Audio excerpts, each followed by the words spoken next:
Hey everybody, it's Eddie from Tokyo. This is your cryptocurrency update from Japan. We are going to find out in this video exactly how much it costs to be a Swift customer. So first, I want to thank Sam for turning around a video on such a timely manner. I had found that documentation from the Swift Japan about the 3 different choices that the banks will have when they implement the Swift GPI. What we learned for sure is that there is an API that offers a third-party application. Now, we don't know who that third party is going to be. It could be Tenemos, could be SAP, could be Ripple, could be somebody we haven't even discussed or thought of or even know about. So this is not a video to tell you that I think Sam was right or Sam was wrong. No, I just thank him so much for that he gave his opinion. And I think it's important for the community to have these diverse opinions too. And here we have Galgitron. Galgitron, my friend, you are doing a wonderful job blogging. Don't let anybody tell you differently. And you and Hodar are just real gems in this community. So if you don't know Galgitron, he takes a different perspective. And I am very thankful for that, because this is what you need to make a decision. You have to look at all the facets from each angle, top, bottom, everything, to form an opinion. So here is an opinion by Galgitron. So Swift partnership with Ripple won't happen, he says. Why partner with Swift and share the spoils? And if they can just directly sell their products to the bank Swift works with. There's no benefit for Ripple, according to Galgitron, to join forces with Swift. It wouldn't accelerate the adoption process because Swift can't push their customers to use RippleNet, nor does Swift have exclusivity arrangements with these banks that would preclude Ripple from having them as their customers as well. So good point. And at the bottom here, this is what really stands out for me. And this is what prompted the video that I did today about the price of Swift. So Ripple's product is to save banks as much money as possible. And most of that savings comes from not supporting Swift's infrastructure. To try to keep Swift alive by integrating Ripple destroys the point of Ripple. So let's just take a look. Exactly how much does it cost? First, we need to understand how Swift charges. This is an internal document by UBS, and they say that Swift charges a fixed annual fee, okay, plus a volume-dependent cost, which is per message, and it's done in the form of a kilobyte. Those messages are actually, technically, it's a kilocharacter, and it's a way to measure the size of a file and is equivalent to 1,024 electronic characters. So I looked at some videos, and those characters are actually including commas, spaces, and periods. So you can see that an average purchase order, for example, might be 2 kilocharacters, because the kilocharacter is 1,024 characters. Okay, so now that we understand that, two ways: annual fee plus charge of every message. How many messages does Swift send? Well, this is an actual Swift document. And as of July 2016 year to date, they had sent 3,743,170,394. That's a lot of messages, with an average daily traffic of 25 million messages. So as we know, Swift at that time was live in some 200 countries with a total user base of 11,246. So yeah, I'm going to put these documents in the comment section down below. You can see here in terms of the traffic, 47.4% of those messages are in the form of payments. And you can just see, I'm a stats fanatic, so I love to look at the stats. Most of that traffic distribution by region, 65% is taking place in Europe, the Middle East, and Africa. And it looks like most of the growth potential is in the Asia Pacific region. Where is that? In this graph here. Yeah, so kilo character traffic by growth by region, Asia Pacific is at 65.6%. Wow. Okay, so that just shows you the potential upside. And the cost of those messages are actually decreasing. So this is another Swift document, and it'll show you from the year of 2000 to 2015 how the cost has been declining. But at the same time the cost has been declining, the actual increase in message volumes has increased incredibly, 380% since 2000. So yes, the cost is decreasing, but the number of messages is increasing a lot more. Okay, so how does Swift roll out their sales? This is Lanka Financial Service Bureau. They are a reseller. So in order for Swift to create a worldwide sales force, they certify and train resellers. So within their business model, they create what is called like a rack rate. And within that rack rate, resellers can come in, be trained, be certified, and discount those rack rate prices, but still allowing Swift to make a profit and the reseller to make a profit as well. And you can see here, this is the Lanka Financial Services Bureau, and they say on their website here, they provide a total Swift solution. They provide connectivity for any user who is required to be connected to the global SWIFT network, which highly secured for interbank financial telecommunications. So this company will come in and take care of everything for you. So how much does it cost? This is an actual comparison. If you go direct, this is the pricing. And you'll see the pricing is laid out item by item, cost by cost, line by line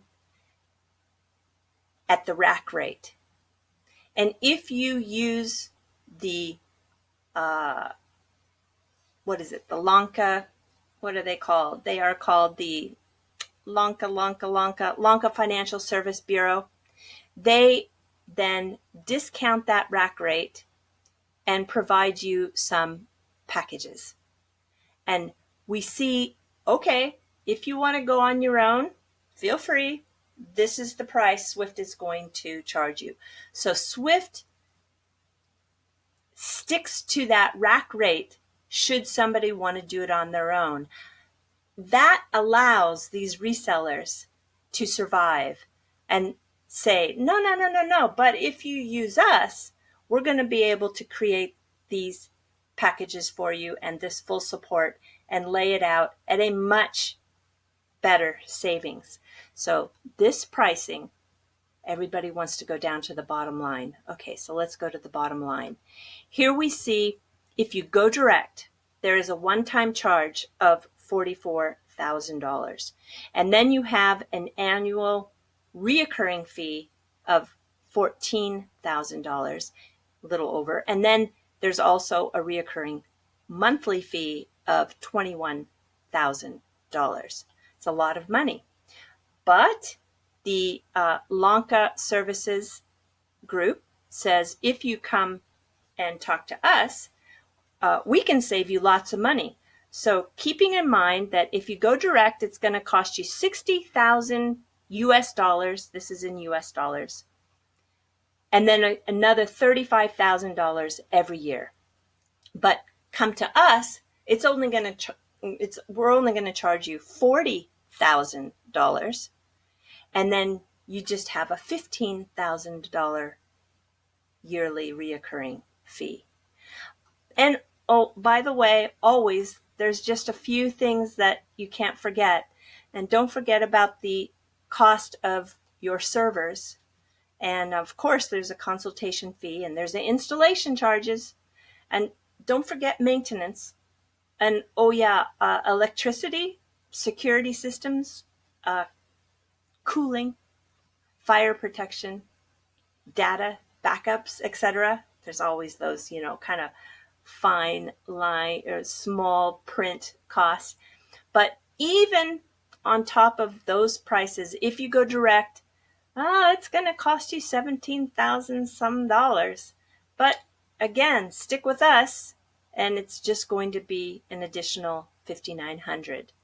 So this is the way that Swift works to sell their services, through resellers. And those resellers are using that rack rate, which Swift stands by, so that it allows those resellers to heavily discount, and then they can make money even with that discount, as well as Swift.